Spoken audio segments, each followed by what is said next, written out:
हे शिव शिव शंकर हर हर महादेव, हरि हरि नारायण गोविंद वासुदेव।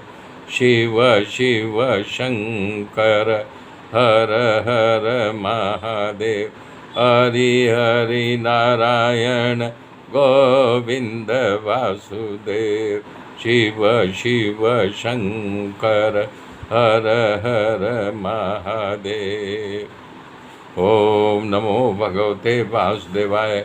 ओम परमात्मने नमः। तब जब पृथु राजा क्रोध में आकर के धनुष बाण ले करके पृथ्वी जो गाय का रूप ले करके भग रही थी उसके पीछे दौड़े। पृथ्वी दौड़ते दौड़ते जब थक गई तो पृथु राजा के क्षण में आकर के बोली, हे लोक के रक्षक, जैसा तुम लोग राजाओं ने मेरा पालन नहीं किया है, मेरा आदर नहीं किया है, सब लोग चोर और लुटारू बन गए हो, अनेक प्रकार का दुराचारी कर्म करने लगे हो, इसलिए यज्ञ करने के लिए मैंने अपने अंदर औषधिया अन्न को छिपा लिया। आप सर्वशक्तिमान हो, मेरे लायक बछड़ा तैयार करो। कहना चाह रही कोई पुण्य आत्मा हो जिसके लिए मैं अन्न औषधि दूध रूप में प्रकट करूं। तब ये बात सुन करके उन्होंने मनु महाराज को तैयार किया और बछड़ा बनाया और पृथ्वी का दोहन किया। अर्थात मनु राजा जैसे पुण्यशाली के लिए उन्होंने अन्न और औषधि को देना शुरू कर दिया। तब ऋषि मुनि ने बृहस्पति के लिए अन्न और औषधि मांगा, तब उनको भी अन्न और औषधि दिया। इस तरह का पृथ्वी का कल्याण करने के लिए पृथु राजा ने ब्रह्मावर, जहाँ पर सरस्वती नदी पूर्व की ओर बहती है, वहाँ पर 100 अश्वमेघ यज्ञ करने का संकल्प करके बैठ गए और यज्ञ का शुरू कर दिया। जब यज्ञ शुरू हो गया तो इंद्र को जलन हुई कि ये तो हमारा स्वर्ग छीन लेगा, यज्ञ पूरा होगा तो इसका पुण्य बढ़ जाएगा, तो हमारी गद्दी, हमारा स्वर्गलोक जाता रहेगा। इसलिए जहाँ यज्ञ हो रहा था वहाँ पर सन्यासी का रूप ले करके वो घोड़ा चुराने के लिए आए, और जब घोड़ा चुरा के जा रहे थे तो वहाँ पर बैठे अत्रि ऋषि ने देख लिया। तो पृथु के लड़के बीजिताश ने कहा कि देखो तुम्हारे,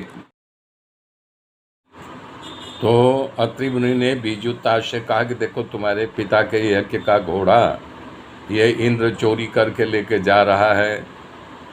तो बीजिताश उनके पीछे दौड़े, ललकारे और यानी कि इंद्र को पकड़ भी लिए, लेकिन वो सन्यासी के वेश में जनेऊ थे, त्रिपुंड लगाया था, तो उनको मारे नहीं, छोड़ दिए, घोड़ा लेके आ गए। फिर इंद्र ने चाल चला के अंधेरा कर दिया और फिर घोड़े को लेके जाने लगे। फिर जो है अत्रि मुनि ने कहा कि देखो बेटा, फिर वो घोड़ा इंद्र ले जा रहा है।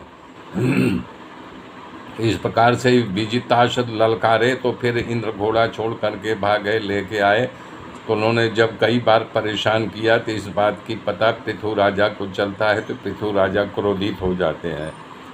तो उन्होंने धनुष बाण उठाया क्रोध में आकर के। तो जितने पुरोहित थे, ऋत्वी थे, बोले नहीं, आप जो है यज्ञ का संकल्प लेके बैठे हो, आपको न तो गुस्सा करना है न तो किसी को मारना है।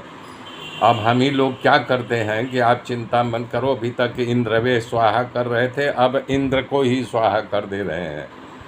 तो उन्होंने सुरवों में ले करके घी डाला, उसमें मंत्र पढ़ा कि मैं अग्नि में अब खींच का आह्वान करके इंद्र को अग्नि में भस्म कर दूं। उनके भस्म करने से पहले ब्रह्मा जी वहाँ प्रकट हो गए। ब्रह्मा जी देख खड़े हो गए, बोला आप लोग यज्ञ बंद कर दो। पृथु राजा आप पुण्यशाली हो, आपका 99 यज्ञ पूरा हो गया है। आपका बार बार जो इंद्र विघ्न डाल रहा है उसको डर है कि आपका 100 यज्ञ पूरा हो जाएगा, स्वर्ग छीन लेगा, और इसी के डर के नाते वो आपके यज्ञ में विघ्न पैदा कर रहा है। तो उन्होंने कहा ब्रह्मा जी आप तो मोक्ष के मार्ग देने वाले हो, हमें यानी कि स्वर्ग नहीं चाहिए, हम तो यानी कि यही चाहते हैं कि आप हम पर कृपा करो। तो बोले तुम यज्ञ बंद कर दो। तो उन्होंने कहा ठीक है, आपकी आज्ञा का पालन कर रहा हूँ। हम यज्ञ नहीं करेंगे, हमें स्वर्ग नहीं चाहिए, हम मोक्ष के भी अनुगामी नहीं हैं।